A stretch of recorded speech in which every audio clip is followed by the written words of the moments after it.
اور یہ میرا بچہ یہ اللہ کی محبت میں ایسے تڑپتا تھا جیسے کسی کو کوئی زخم ہو جائے اور وہ تڑپتا ہے. اور ہم اللہ کو جانتے ہیں، مانتے ہیں، ہمارے احساس میں اللہ کا تعلق شامل نہیں، ہم عقلی طور پر مانتے ہیں. میری 52 سال زندگی اللہ کے راستے میں نیک لوگ، اولیاء کرام، علماء کرام کے ساتھ گزری. میں باپ ہونے کی وجہ سے نہیں کہہ رہا، میں آپ کو یقین سے کہہ رہا ہوں، جیسی تڑپ اس بچے میں اللہ کی محبت کی تھی میں نے کبھی نہیں دیکھی. یہ 2 گھنٹے مجھ سے بات کرتا تھا اور میں ایسے بیٹھ کے سنتا رہتا تھا. بولنے والا کب سنتا ہے کسی کی بات؟ لیکن یہ ان پڑھ، بالکل ڈسلیکسیا کا مریض تھا، حروف کی پہچان نہیں تھی، تو اس لیے نہ یہ پڑھا، نہ دین کا کچھ پڑھا، نہ دنیا کا کچھ پڑھا. لیکن اللہ نے اس کو عقل، فہم اور اپنی محبت ایسی دی تھی کہ ہمیں محسوس ہوتا تھا کہ اس کے اندر اس محبت کی آگ ہے. اور اپنی ماں سے کہتا، ماں دعا کرنا میں مر جاؤں، میں اللہ سے ملنا چاہتا ہوں، میں اس گندی دنیا سے تنگ آ گیا ہوں. 30 سال کی عمر میں اس نے یہ کہنا شروع، میں جانا چاہتا ہوں. اگر اللہ مجھے کہے کہ تمہیں رہنا ہے یا جانا ہے، 1 سیکنڈ میں کہوں گا مجھے تیرے پاس آنا ہے، مجھے تیری ملاقات کا شوق ہے. اور مجھ سے پوچھتا، بابا آگے اللہ ملے گا مجھے؟ میں نے اس سے بڑی باتیں کرنی ہیں، مجھ سے ملے گا؟ میں نے کہا انشاءاللہ آج تم ملو گے اپنے اللہ سے، ضرور ملو گے. تیری تڑپ، تیری تمنا رہتی تھی میں اللہ سے ملوں. تو میں نے اپنی زندگی میں صرف ایک آدمی دیکھا ہے، یہ بچہ جس کے احساسات میں اللہ کی محبت تھی. احساسات جیسے ہمارے درد ہمارے احساس میں جب شامل ہوتا ہے پھر ہم ہائے ہائے کرتے ہیں، اور جب تک شامل نہیں ہوتا تو ہم چلتے رہتے ہیں. اس بچے کو اللہ نے اپنی قدرت سے یہ تعلق اور محبت عطا فرمائی تھی. اور بس میں اور کیا تعریف کروں، میرا تو سینہ ویسے ہی زخمی ہے. یہ بہت عالی شان بچہ اللہ نے مجھے دیا تھا. میں اللہ کی تقدیر پہ راضی، اس نے اسی کا تھا، اس نے لے لیا. بھائیو، موت سے پہلے مرنے کی تیاری کر دو، آپس کی لڑائیاں چھوڑ دو، آپس کے جھگڑے چھوڑ دو، آپس کی نفرتیں چھوڑ دو. مرنے والے سے پوچھو کہ نفرت کا کیا فائدہ ہے، جھگڑوں کا کیا فائدہ ہے. معاف کرنا سیکھو، معافی مانگنا سیکھو، معاف کرنا سیکھو، معافی مانگنا سیکھو. 5 نمازیں ہیں، کوتاہی نہ ہو. سال کے بعد روزے آتے ہیں، بیمار ہو تو اللہ کہتا چھوڑ دو.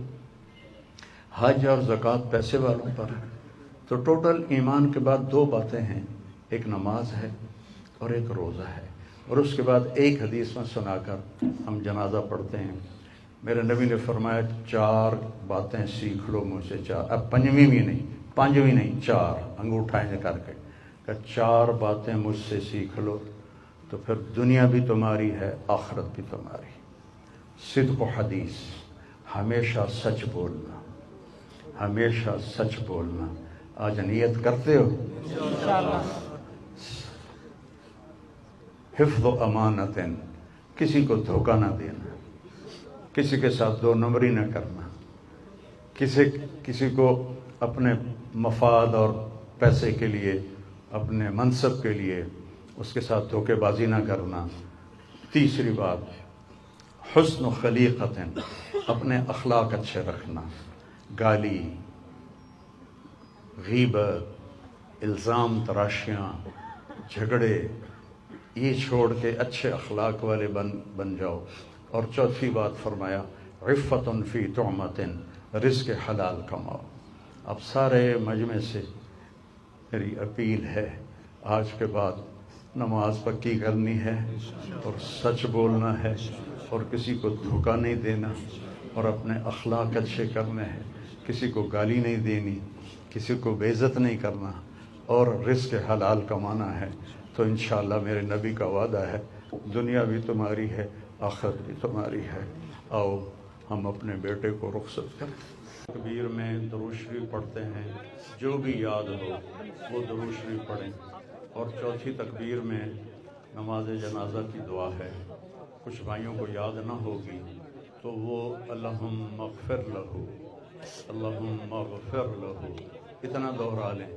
اگر یہ بھی دہرانا نہیں آتا تو دل ہی دل میں دعا کریں کہ یا اللہ یہ جانے والے عاصم جمیل کی بخشش فرما، زبان سے نہیں دل سے کہتے رہیں۔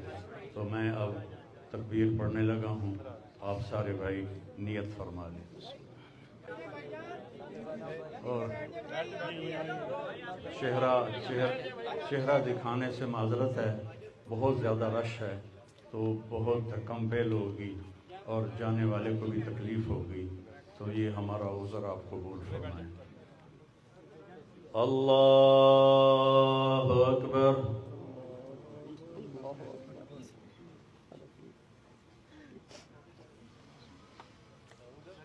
اللہ اکبر۔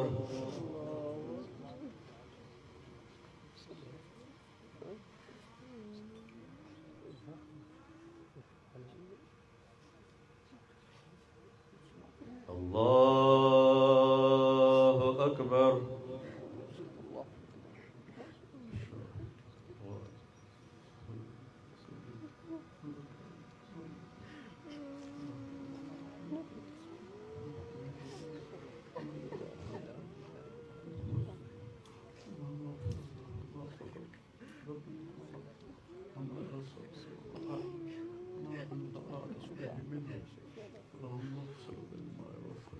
اللهم نقه من الخطايا كما ينقى الثوب الابيض من الدنس. اللهم وسع له قبره، وسع عليه قبره، ولا تحاسبه في قبره، واغفر له واعف عنه بغير حساب، وادخل الجنة بغير حساب، واجعله مع الصادقين الاولين من المهاجرين والانصار. الله اكبر. السلام علیکم ورحمۃ اللہ، السلام علیکم ورحمۃ اللہ۔